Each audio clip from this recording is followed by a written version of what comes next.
Hello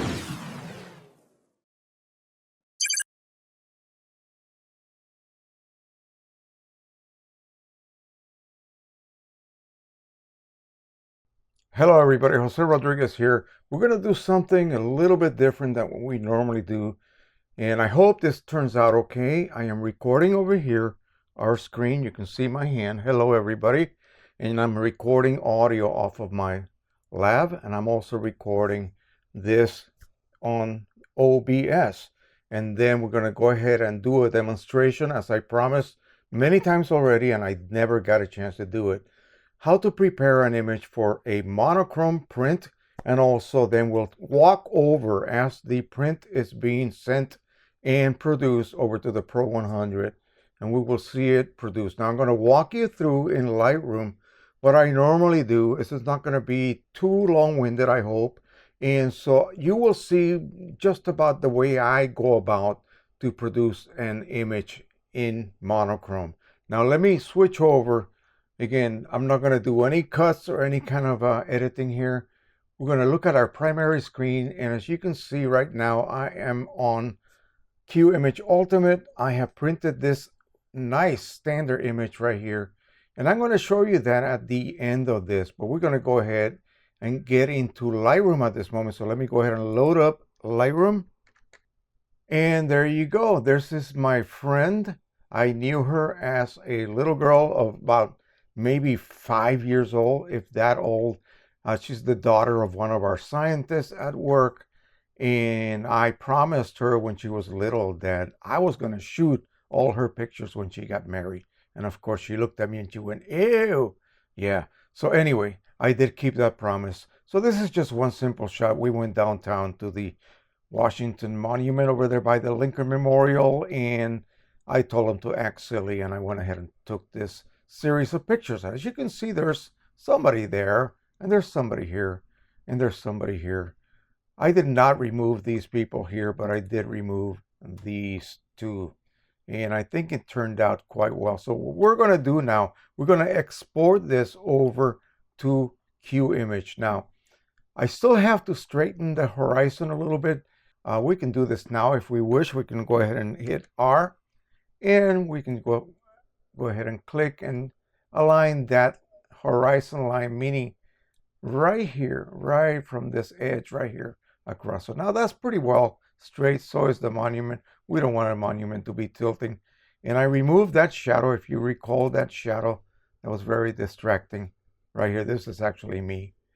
All right, so now that we have this nicely aligned, we're going to go ahead and perform a little bit of editing. Now I have the clipping warnings on, and that will give me a good idea of whether I am getting too close to the black point and I'm going over the white point. In other words, I'm clipping. So let's just go ahead and, for fun, we're going to go ahead and click on auto. And as you can see, I immediately am clipping some of the black, but we're going to be doing this in monochrome anyway.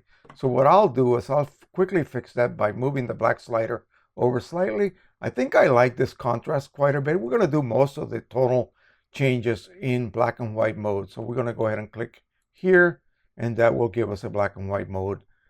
I want to concentrate, of course, on the bride. And so you can see I still have a little bit of black that is being clipped. So we're going to go ahead and take care of that if I can. If I cannot, then I'll just leave it. Remember, this is just a JPEG image, so I did not have a raw file handy for this. And let's see what else we can do. We can bring down the highlights a little bit. Contrast can be increased. Bring the highlights down a little bit. I should have made that clear. And one thing that you can do while you are in this mode is to just simply go over to the histogram, grab that central tonal range, and just move it up a little bit. These little areas are going to print pure black, and that's fine because there's really no detail whatsoever. Now, one of the things that you could do, I mean, I like the way this came out already as it is, but we're going to go ahead and enhance that a little bit more, maybe a little bit more contrast overall. Now, if this was a raw file, I could click on remove chromatic aberration and enable profile correction, which actually will fix any kind of problems that the lens may have impart it. So we're not going to do that because this is, of course, not a raw file. We need to sharpen this. And the way to do that without sharpening any kind of like little blemishes on the skin or whatever you might have, we don't want to sharpen those. We don't want to accentuate those. We only want to accentuate edges. So what we're going to do is a little trick that you can do. That is to click on this sharpening amount, bring it over to just a couple of points. Click your Alt key on Windows and slide that masking all the way over to the right. And as you can see, it is just ignoring all of these middle tonalities. We don't want to sharpen those. It's only going to affect the edges. So at this point, I can actually bring my sharpening amount all the way to max, and there are no artifacts. It's actually only affecting the edges. I can adjust this whichever way I wish. If I bring it all the way down, it's going to try to sharpen grain and noise and anything like that. So we don't want that to happen. We're going to keep it almost all the way to the right. And let's see, do we have any noise? I don't think so, but we'll add a little bit of noise reduction as well. Now, what we need to do is actually add some vignetting. We're going to close that. We don't need that anymore. And we're going to go ahead and add a little bit of vignetting. Look at that, dramatically affects the image. Not too much. That looks like one of those old-fashioned 1920s result. All right, so when we do that, we may be affecting his face a little bit. So what I'm going to do, I'm going to go back to the top. I'm going to click on this little brush tool. And that's way too big, so I'll use my scroll wheel until I bring it down to about the size of his face. And I'm going to just go ahead and paint on it. And I'm going to go ahead and increase the exposure just a tiny bit. That's way too much. And of course, right about there, it gives him that luminance that he requires so that he can compete with this gorgeous lady right here. All right, so that is it. That's all we're going to do. We're going to go ahead and send that over to Qimage, File, Plugin Extras, Qimage Ultimate. And it will immediately be sent. And I'm just going to go ahead and get into Qimage settings. We're going to use the Pro-100. We're going to use Photo Paper Pro Luster. We're going to use 13x19, which is A3 Plus. And we're going to use the OEM profile. This is the actual profile for that paper. Remember, we're using Precisioncolors inks, and yet we're going to go ahead and use OEM profile. Well, you'll see the results. Now, in order to print on Qimage nowadays, it's extremely simple.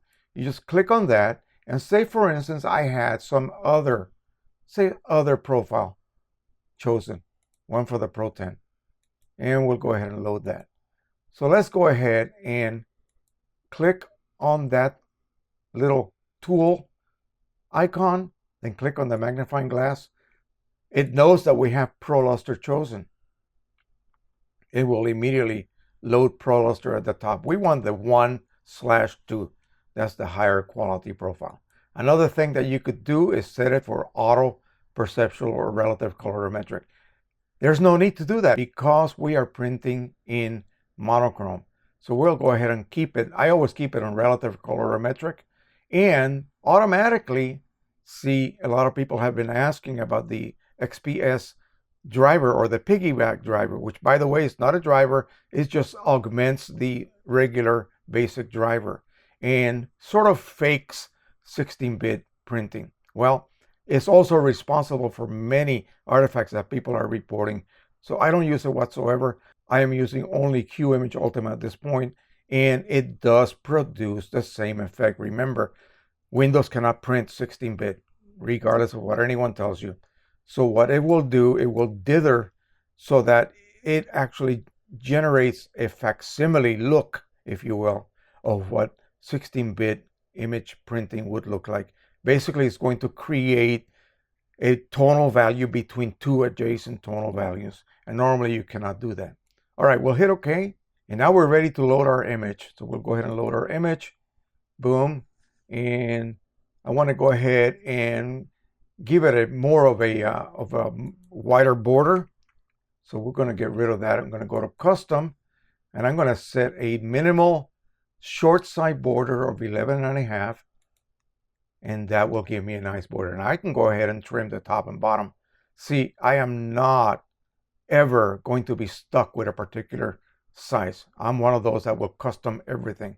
So at this point, we are ready to print this baby. Let me go back and refresh what I just did.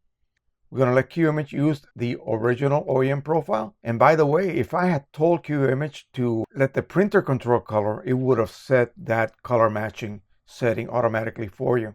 That's one of the new features that it offers. So basically, it is almost dummy-proof printing.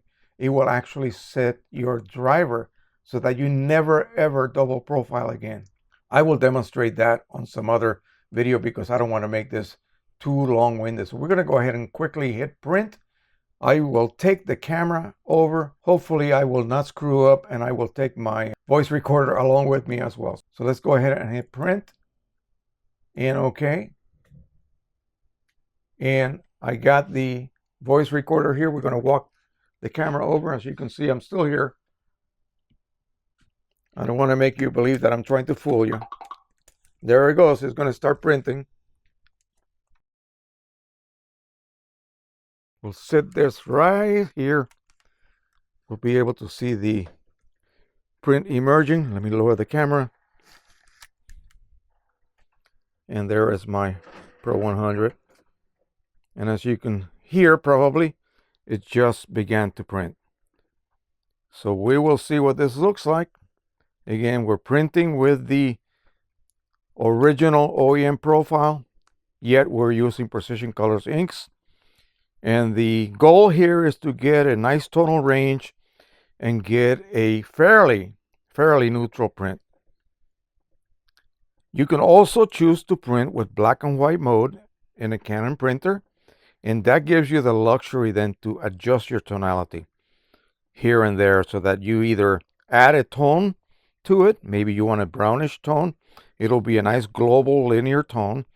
Or you can add a bluish tone, or you can leave it as neutral as you can possibly ever print. And so that way, this will allow you to then proceed to create black and whites, or monochrome as we like to call them, in any kind of tonal range that you want. And it depends on the paper. If you have a nice warm paper, you may want to print your image slightly warmer than normal. If you have a cold paper, then you might want to print it as a little bit bluish. And if you have just a very neutral type paper base, then you just leave it at the most neutral setting. But again, when you're printing in so-called black and white mode, that's one of the luxuries that you have, where you can actually adjust the tonality. Let me switch over my voice recorder. It was getting in the way there. As you can see, the print is coming out. I have multiple light sources here, so it's rather difficult to see any kind of color balance. I hope this comes across on video as I am seeing it with my eyes, which is really gorgeous. We'll go ahead and put this over on my little stand, and we'll attempt to photograph it with the camera. But as I am seeing now, hello there, I'm right here. This is coming out gorgeous. This paper actually has a slightly warm look to it, which I really like, even though I don't like luster papers. This is absolutely gorgeous. Full tonal range.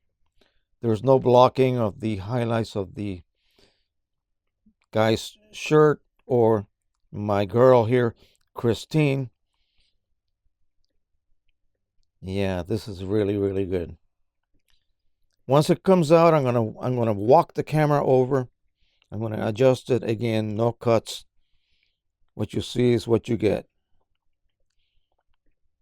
So again, folks, it's relatively easy to do this.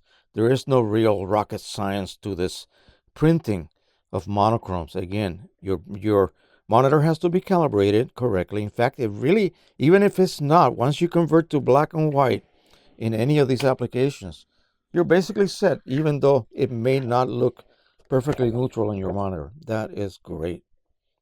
Wow, the detail is amazing. All right, let's move over to the stand.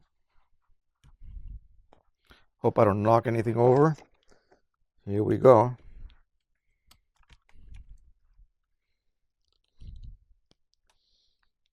This is one of those really awkward videos that we really are not used to doing here.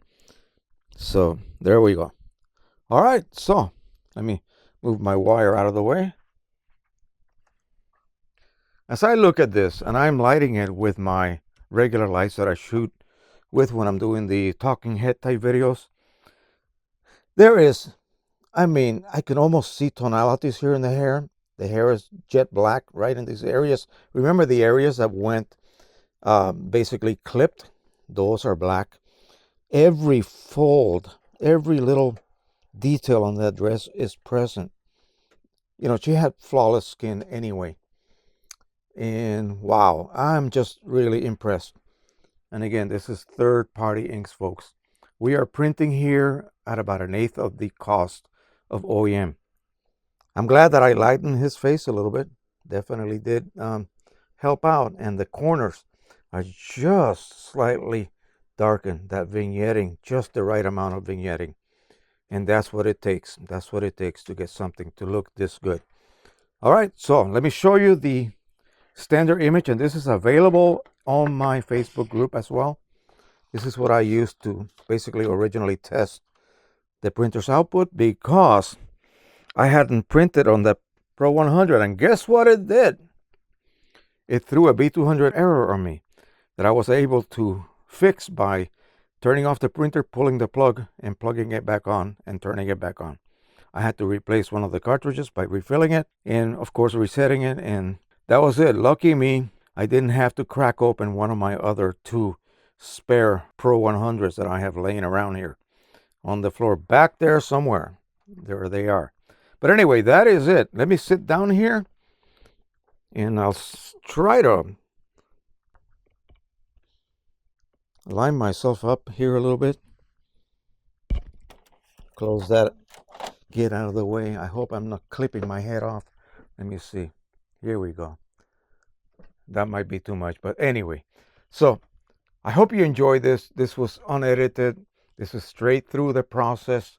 Again, all it takes is to follow certain steps. Just go ahead and use it. If you use Lightroom, you can convert immediately to black and white. And I didn't even bother adjusting tones. Okay, you can actually selectively adjust your tones, basically your colors. What would be color in the unconverted image can be adjusted linearly up and down, and you can do magic when you're working in black and white mode in Lightroom.